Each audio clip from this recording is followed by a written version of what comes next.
Hi hello ನಮಸ್ತೆ ಎಲ್ಲರಿಗೂ ಸ್ವಾಗತ ಮತ್ತೊಮ್ಮೆ ನಮ್ಮ ಚಾನಲ್ಗೆ.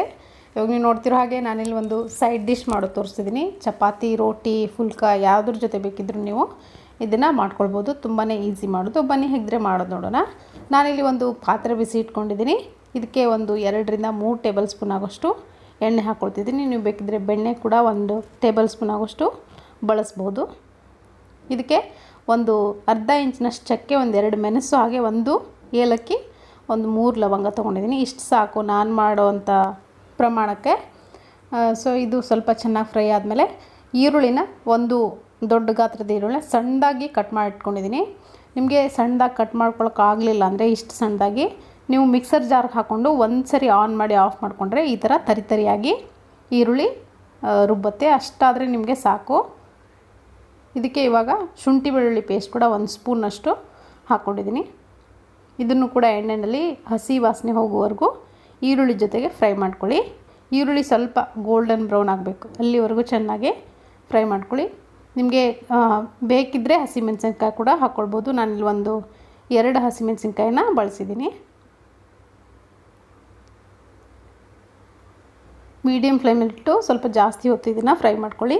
ಈರುಳ್ಳಿ ಸ್ವಲ್ಪ ಕಲರ್ ಚೇಂಜ್ ಆಗಬೇಕು. ಇವಾಗ ಟೊಮೆಟೊ 2 ದೊಡ್ಡ ಗಾತ್ರದ ಟೊಮೆಟೊನ ಸಣ್ಣದಾಗಿ ಕಟ್ ಮಾಡಿ ಹಾಕ್ಕೊಂಡಿದ್ದೀನಿ. ನಾನು ಆವಾಗಲೇ ಹೇಳಿದಾಗೆ ಈ ಟೊಮೆಟೊ ಕೂಡ ಅಷ್ಟೇ ಮಿಕ್ಸರ್ ಜಾರ್ಗೆ ಹಾಕ್ಕೊಂಡು ಒಂದು ಸರಿ ಆನ್ ಮಾಡಿ ಆಫ್ ಮಾಡಿದ್ರೆ ಈ ಥರ ತರಿಯಾಗಿ ಆಗುತ್ತೆ. ಪೂರ್ತಿಯಾಗಿ ರುಬ್ಬಬಾರ್ದು, ಈ ಥರ ತರಿಯಾಗಿರಬೇಕು. ಟೊಮೆಟೊ ಕೂಡ ಹಾಕ್ಕೊಂಡು 2 ಕೂಡ ಚೆನ್ನಾಗಿ ಬಾಡಬೇಕು, ಈರುಳ್ಳಿ ಮತ್ತು ಟೊಮೆಟೊ. ಇದರಿಂದ ಆಯಿಲ್ ಹಾಕಿರ್ತೀವಲ್ಲ ಅದೆಲ್ಲ ಬಿಟ್ಕೊಳ್ಬೇಕು. ಇವಾಗ ಇದ್ರ ಜೊತೆಗೇ ಉಪ್ಪು ಕೂಡ ಸೇರಿಸ್ಕೊಳ್ಳಿ. ಇವಾಗ ಬೇಗ ಬೇಯಕ್ಕೆ ಹೆಲ್ಪ್ ಆಗುತ್ತೆ. ಹಾಗೆ ಮಸಾಲೆ ಜೊತೆ ಕೂಡ ಇದಕ್ಕೆ ಸೇರಿಸ್ಕೊಳ್ತೀನಿ. 2 ಸ್ಪೂನ್ ಆಗುವಷ್ಟು ಅಚ್ಚ ಖಾರದ ಪುಡಿ ಹಾಕ್ಕೊಳ್ತಿದ್ದೀನಿ. ಹಾಗೆ 1 ಸ್ಪೂನಷ್ಟು ಧನಿಯಾ ಪೌಡ್ರು, 1 ಸ್ಪೂನಷ್ಟು ಈ ಜೀರಿಗೆ ಪೌಡ್ರ್ ಹಾಕ್ಕೊಳ್ತಿದ್ದೀನಿ. 1 ಸ್ಪೂನ್ ಆಗುವಷ್ಟು ಗರಂ ಮಸಾಲ ಕೂಡ ಹಾಕ್ಕೊಂಡಿದ್ದೀನಿ. ಇಷ್ಟು ಸಾಕು ಇದಕ್ಕೆ ಮಸಾಲ. ಇದೆಲ್ಲದನ್ನು ಹಾಕ್ಕೊಂಡು ಇದ್ರ ಜೊತೆಗೆ ಚೆನ್ನಾಗಿ ಮಿಕ್ಸ್ ಮಾಡ್ಕೊಳ್ಳಿ. ಎಣ್ಣೆ ಜೊತೆ ಅದು ಕೂಡ ಫ್ರೈ ಆಗುತ್ತೆ, ಮಸಾಲೆ ಕೂಡ.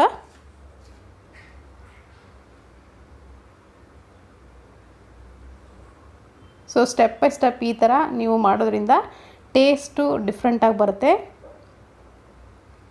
ಇವಾಗ ಒಂದು 2 ರಿಂದ 3 ಪನ್ನೀರ್ ಕ್ಯೂಬ್ನ ಈ ಥರ ತುರಿದು ಕೂಡ ಹಾಕ್ಕೊಳ್ತಿದ್ದೀನಿ.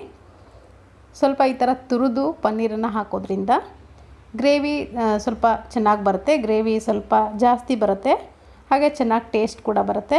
ಇದಕ್ಕೆ ಸ್ವಲ್ಪ ನೀರು ಹಾಕ್ಕೊಂಡು ನಾನಿಲ್ಲಿ 2 ರಿಂದ 3 ಕುದಿ ಕುದಿಸ್ಕೊಳ್ತೀನಿ.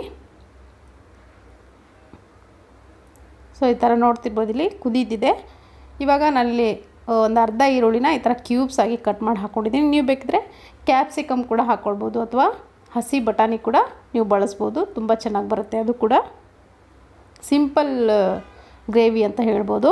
ಇವಾಗ ಆಲ್ಮೋಸ್ಟ್ 150 ಗ್ರಾಮ್ನಷ್ಟು ಪನ್ನೀರ್ ಇದೆ. ಇದನ್ನು ಕೂಡ ಸಣ್ಣ ಕ್ಯೂಬ್ ಆಗಿ ಕಟ್ ಮಾಡಿಕೊಂಡು ಹಾಕ್ಕೊಂಡಿದ್ದೀನಿ. ಮೀಡಿಯಮ್ ಫ್ಲೇಮ್ಲಿಟ್ಟು ಹಾಕ್ಕೊಳ್ಳಿ, ಇಲ್ಲಾಂದರೆ ಪನ್ನೀರು ಸ್ವಲ್ಪ ಕಟ್ಟಾಗಿ ಹೋಗುತ್ತೆ. ನಾನಿಲ್ಲಿ ಯಾವುದೇ ರೀತಿ ರುಬ್ಬಿ ಹಾಕಲಿಲ್ಲ ಮಸಾಲೆನ, ಜಸ್ಟ್ ಕಟ್ ಮಾಡ್ಕೊಂಡಂಥ ಈರುಳ್ಳಿ ಮತ್ತು ಟೊಮೆಟೊ 2 ನಿಮಿಷ ಚೆನ್ನಾಗಿ ಬಾಯ್ಲ್ ಆದಮೇಲೆ ನೋಡ್ತಿರ್ಬೋದು, ಇಲ್ಲಿ ಈ 1 ಸ್ಪೂನ್ ಆಗುವಷ್ಟು ಗೋಡಂಬಿ ಪೌಡ್ರ್. ಇದು ನಾನಿಲ್ಲಿ ಗೋಡಂಬಿನ ಕುಟ್ಟಿ ಪುಡಿ ಮಾಡಿಕೊಂಡು 4 ಗೋಡಂಬಿನ ಕುಟ್ಟಿ ಪುಡಿ ಮಾಡ್ಕೊಂಡು ಹಾಕ್ಕೊಂಡಿದ್ದೀನಿ. ಇದನ್ನು ಹಾಕೋದ್ರಿಂದ ಇನ್ನೂ ಚೆನ್ನಾಗಿ ಟೇಸ್ಟ್ ಬರುತ್ತೆ ಇದಕ್ಕೆ. ನೀವು ಬೇಕಿದ್ರೆ ಕ್ರೀಮ್ ಇದ್ದರೆ ಫ್ರೆಶ್ ಕ್ರೀಮ್, ಅಂದರೆ ಹಾಲಿನ ಮೇಲಿನ ಕೆನೆ ಏನಿರುತ್ತೆ ಅದನ್ನು ಒಂದು ಸರಿ ಮಿಕ್ಸರ್ ಜಾರ್ಗೆ ಹಾಕ್ಕೊಂಡು ನುಣ್ಣಗೆ ಮಾಡ್ಕೊಂಡು ಹಾಕ್ಕೊಳ್ಬೋದು. ಸೊ ಇವಾಗ ಇದು ರೆಡಿಯಾಗಿದೆ. ಕೊನೆಯದಾಗಿ ಕಸೂರಿ ಮೇಥಿ ಹಾಕ್ಕೊಳ್ತಿದ್ದೀನಿ. ಕಸೂರಿ ಮೇಥಿ ಹಾಕೋದ್ರಿಂದ ತುಂಬ ಚೆನ್ನಾಗಿ ಫ್ಲೇವರ್ ಬರುತ್ತೆ, ಟೇಸ್ಟ್ ಕೂಡ ಜಾಸ್ತಿ ಆಗುತ್ತೆ. ಸೊ ಇವಾಗ ಇದು ಸಿಂಪಲ್ ಪನ್ನೀರ್ ಗ್ರೇವಿ ಮಸಾಲ ರೆಡಿಯಾಗಿದೆ. ಇದನ್ನು ಚಪಾತಿ, ರೋಟಿ ಯಾವುದ್ರ ಜೊತೆ ಬೇಕಿದ್ರೂ ನೀವು ಸರ್ವ್ ಮಾಡ್ಕೊಳ್ಬೋದು. ಈ ರೆಸಿಪಿ ನಿಮಗೆ ಇಷ್ಟ ಆಗಿದೆ ಅಂದ್ಕೊಳ್ತೀನಿ. ಇಷ್ಟ ಆಗಿದ್ರೆ ಒಂದು ಲೈಕ್ ಒತ್ತೋದನ್ನು ಮಾತ್ರ ಮರಿಬೇಡಿ. ಹಾಗೆ ನನ್ನ ಚಾನಲ್ಗೆ ಇನ್ನೂ ಯಾರ್ಯಾರು ಸಬ್ಸ್ಕ್ರೈಬ್ ಆಗಿಲ್ವೋ ದಯವಿಟ್ಟು ಸಬ್ಸ್ಕ್ರೈಬ್ ಆಗಿ. Thank you.